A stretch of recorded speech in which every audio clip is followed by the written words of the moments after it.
नमस्कार, आप देख रहे हैं हिंदुस्तान न्यूज। मैं हूं आपके साथ हर्षिता। जिले के रतलाम ग्रामीण क्षेत्र के ग्राम सुराणा में दो समुदाय में उपजे तनाव को लेकर कलेक्टर कुमार पुरुषोत्तम और पुलिस अधीक्षक गौरव तिवारी बुधवार को सुबह गांव में पहुंचे। अधिकारियों ने दोनों समुदाय के व्यक्तियों से चर्चा की। कलेक्टर ने कहा कि गांव में सांप्रदायिक सद्भाव और भाईचारे का वातावरण बनाए रखने के लिए प्रशासन कृत संकल्पित है। कोई भी व्यक्ति सद्भाव को बिगाड़ नहीं पाएगा। सद्भाव बिगाड़ने वाले व्यक्तियों के विरुद्ध कड़ी कार्रवाई की जाएगी। जो भी अपराधी होंगे वे बच नहीं पाएंगे। उनका संपूर्ण नेटवर्क ध्वस्त किया जाएगा। इस दौरान एसडीएम ग्रामीण सुश्री कृतिका भीमावद, एसडीओ पुलिस संदीप निगवाल, तहसीलदार अनीता चौकोटिया, जनपद पंचायत के सीईओ और बिलपांग थाना प्रभारी आदि उपस्थित थे। कलेक्टर द्वारा दोनों समुदायों से जानकारी प्राप्त की गई। कलेक्टर ने कहा कि किसी अफवाह में नहीं आए, सोशल मीडिया पर भ्रामक प्रचार से बचे, उस पर ध्यान नहीं देवे। गुंडा तत्व कितने भी रसूखदार हों वो बच नहीं पाएंगे। प्रशासन द्वारा निष्पक्ष रूप से कार्यवाही की जाएगी। गांव में जिन व्यक्तियों द्वारा अतिक्रमण किया गया है उनके अतिक्रमण तोड़े जाने की कार्यवाही 1 महीने के अंदर कर दी जाएगी। इसके लिए रिकॉर्ड से जांच करके अतिक्रमणकर्ताओं को चिन्हित किया जाएगा।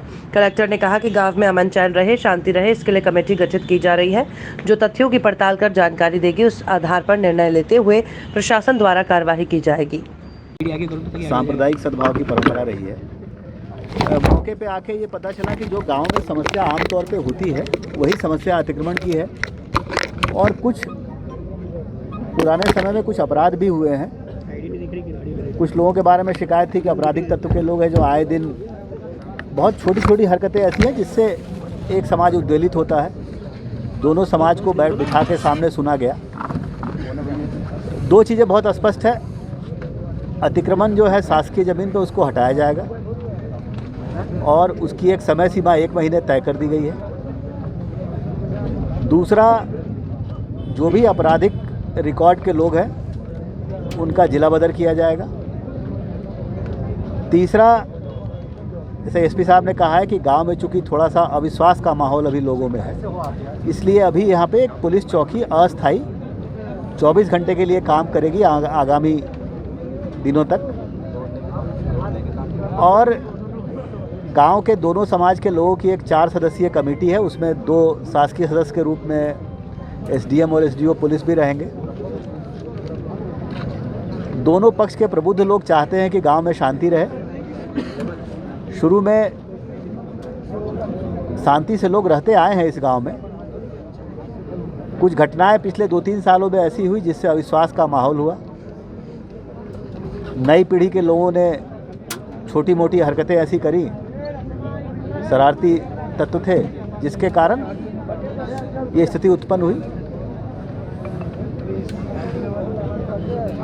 कानून व्यवस्था बनाना हमारी पहली प्राथमिकता है। आज मैंने बड़े स्पष्ट शब्दों में बताया है कि किसी भी व्यक्ति ने अगर कानून को हाथ में लेने की कोशिश की तो उसके सारे व्यावसायिक धंधों का भी परीक्षण किया जाएगा, उसके अवैध निर्माणों का भी परीक्षण किया जाएगा और उस पर भी कार्रवाई होगी। क्योंकि गुंडे बदमाशों के खिलाफ जो कार्रवाई है वो सिर्फ आईपीसी की धाराओं तक सीमित नहीं रहेगी।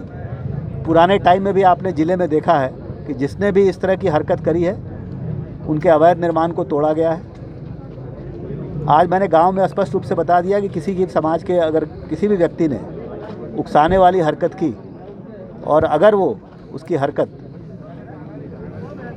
अपराध की श्रेणी में आता है तो उस पर चौतरफा कार्रवाई होगी।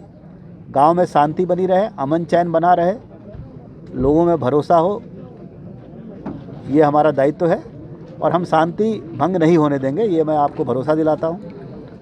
सर, लोगों ने घरों के बाहर लिख दिया है मकान बिकाऊ है, उस पर आपकी चर्चा हुई, क्या बोला है? ये इंटेंशन लिखा है या फिर मिटवाएंगे आप उसको जो लिखा है उन लोगों ने? देखिए, मुझसे पूछ के तो लिखा नहीं था। देखिए, ये चीज़ें ऐसी होती हैं, मैं उनकी समस्या का समाधान देने आया हूँ।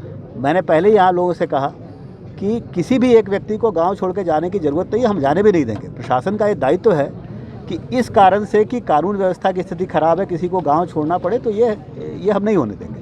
मैंने इनको भरोसा दिलाया है, सबको अपना फ़ोन नंबर दिया है। कई बार विरोध का एक तरीका होता है, ये तरीका एक